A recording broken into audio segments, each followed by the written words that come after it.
영덕군 축산면의 수산물 가공업체 지하탱크에서 청소 작업을 하던 외국인 근로자 4명이 유독가스에 질식해 3명이 숨지고 1명은 위독한 것으로 알려졌습니다.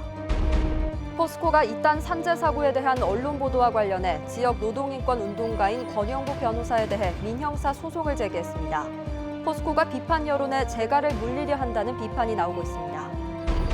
지난 5월 출범한 사용 후 해결료 관리정책 재검토위원회가 경주에서 첫 간담회를 갖고 의견 수렴 절차에 나섰습니다. 여러분 안녕하십니까? 지난 5월 출범한 사용 후 해결료 관리정책 재검토위원회가 경주에서 첫 간담회를 갖고 의견 수렴 절차에 나섰습니다.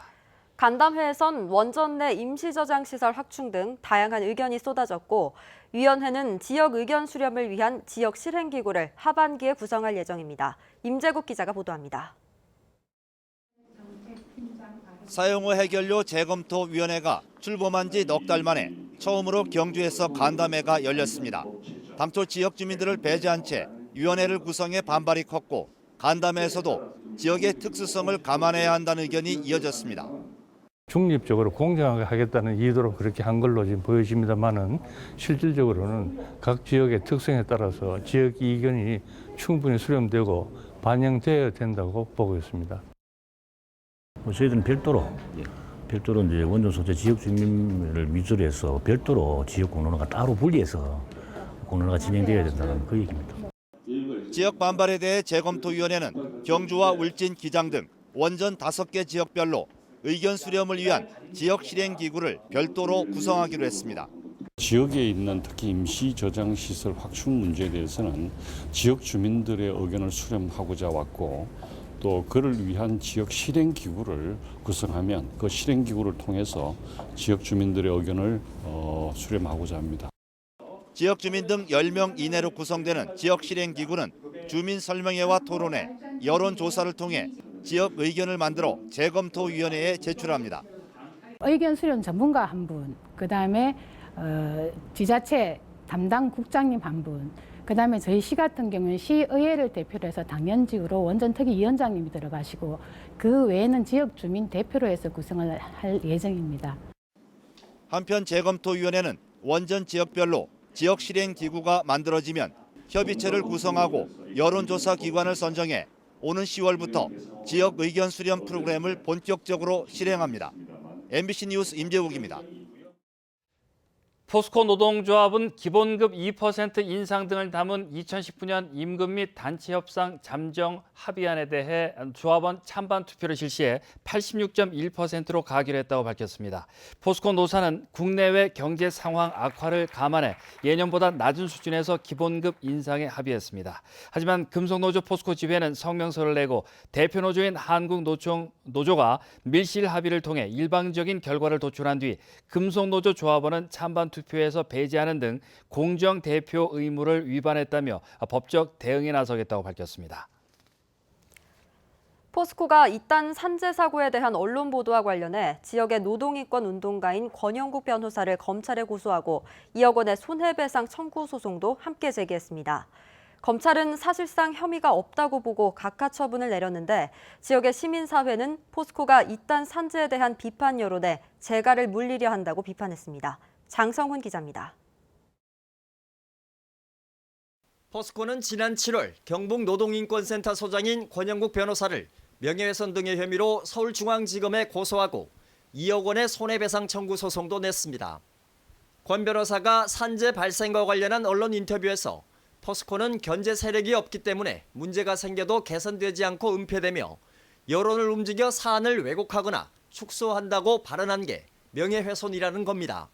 포스코는 사안을 왜곡 축소한 적이 없고 사건 발생 즉시 신고하고 수사에도 협조했다며 권 변호사가 포스코를 정치적으로 이용할 목적으로 허위 사실을 언론에 유포했다고 주장했습니다. 하지만 권영국 변호사는 최근에도 포스코에선 산재 사고를 둘러싼 축소 은폐 의혹이 있었고 포스코 새노조의 강성 이미지를 더 씌우는 등 포스코의 영향력을 통한 여론 조성 사례를 비판한 것이라고 반박했습니다. 또 포스코의 불탈법 행위를 비판하는 여론에 재갈을 물리고 나아가 보복과 협박 차원의 대응으로 보인다고 주장했습니다.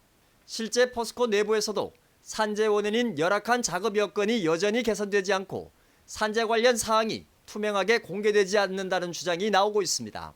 회사에서는 이제 그 경제적 논리로 접근하다 보니까 산재 문제가 개선되지 않고 있다. 그 산업안전보건위원회가 다 민주노총 소속이다 보니까 법적인 기구인 산업안전보건위원회조차도 제대로 가동되고 있지 않는 게 포스코의 현실입니다.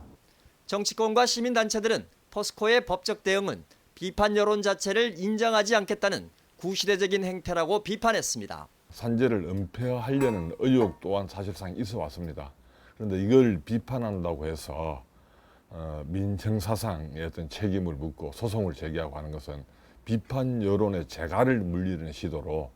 한편 서울중앙지검은 최근 포스코의 명예훼손 고소건에 대해 사실상 혐의가 없다고 보고 각하 처분했습니다. 포스코는 이에 대해 항고할 예정이며 민사소송도 관련 법률에 따라 진행하겠다는 입장을 밝혔습니다. MBC 뉴스 장성훈입니다.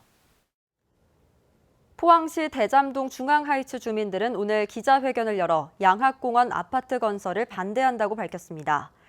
주민들은 장기 미집행 도시계획 시설은 과도한 국민재산권 침해로 1999년 헌법 불합치 판결 이후 20년간 포항시가 녹지 보존을 위한 예산 확보나 대책이 없었고 미분양 관리 대상지인 포항에 도시숲을 훼손해가면서 아파트를 지을 필요가 없다고 주장했습니다.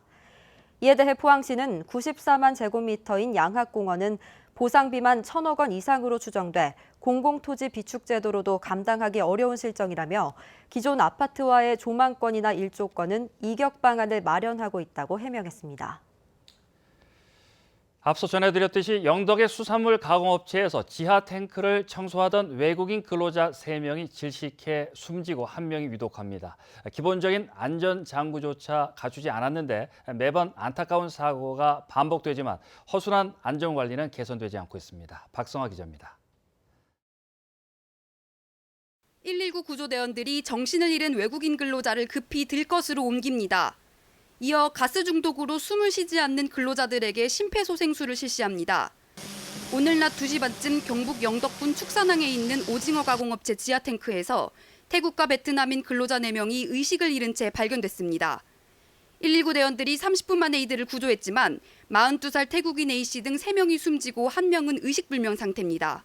이 동네에 공장이 유일하게 하나밖에 없는데 어떻게 무슨 공장이 하나밖에 없는 거죠? 이들은 3m 깊이 지하의 오징어 찌꺼기 탱크를 청소하기 위해 1명이 먼저 내려갔다 쓰러졌고 이어 다른 3명이 구하러 내려갔지만 탈출하지 못했습니다. 처음 한 사람 내려가 쓰러지니까 위에서 보니까 이상 쓰러지니까 또 3사람이 동시에 구하려고 3사람이 딱 동시에 따라 내려갔죠. 그럼 4사람이 동시에 가스를 마시는 거죠. 탱크 속 오징어 부산물이 부패하면서 메탄과 황화수소 같은 유독가스가 발생할 수 있는데도 외국인 근로자들은 방독면이나 안전마스크조차 착용하지 않고 들어갔습니다. 산소 농도 측정이고 현장에서 무슨 작업했는지 그러고 지금 아마 질식이라고 지금 우리도 알고 왔는데 어떤 가스에 질식했는지 지금 실체를 알 수가 없어서. 더구나 이 탱크는 평소 사용하지 않다 8년 만에 처음으로 청소를 해 밀폐된 탱크 안에 다량의 유독가스가 있었을 것으로 추정됩니다. 경찰은 작업 전 유독가스 확인 등 안전 규정을 제대로 지켰는지 조사하고 있습니다. MBC 뉴스 박성아입니다. 추석 연휴 동안 경주에서는 가족들이 함께할 수 있는 다양한 문화 행사가 열립니다. 경주 박물관에서는 한가위, 민속놀이 등의 공연과 함께 송편 빚기 등 체험 행사가 열리고 경주 보문단지에서도 레크레이션과 국악 공연 등의 프로그램이 진행됩니다. 또 교촌 한옥마을에서는 창작 마당극 신라 오기가, 월정교에서는 국악 공연이 각각 오는 13일과 14일 이틀간 펼쳐집니다.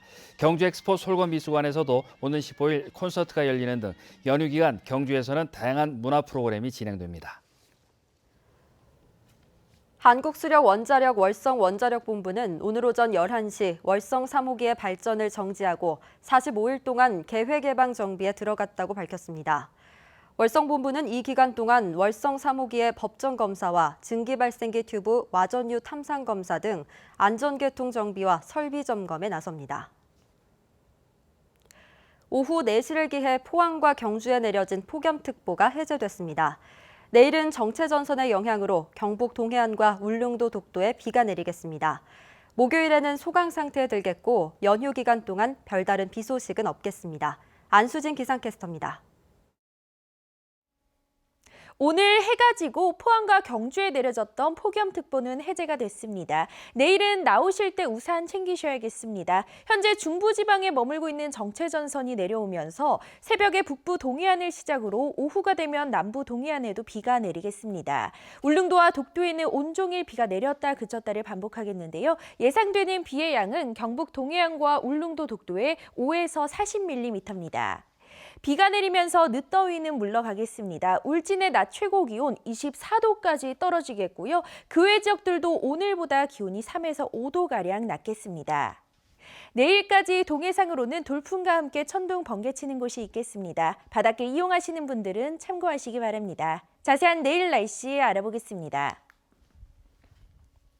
내일 흐린 하늘에 비가 내리겠습니다. 아침 기온 22도에서 24도, 낮 기온은 24도에서 30도입니다. 울릉도와 독도에는 오후까지 가끔 빗방울이 떨어지겠습니다. 아침 기온 울릉도 22도, 독도 24도, 낮 기온은 울릉도 23도, 독도 25도입니다. 동해상으로도 흐리고 곳곳에 비가 내리겠습니다. 바다의 물결, 동해 전해상에서 최고 2.5m까지 일겠습니다. 추석 연휴 기간 동안은 별다른 비 소식 없이 선선함이 감돌겠습니다. 날씨였습니다.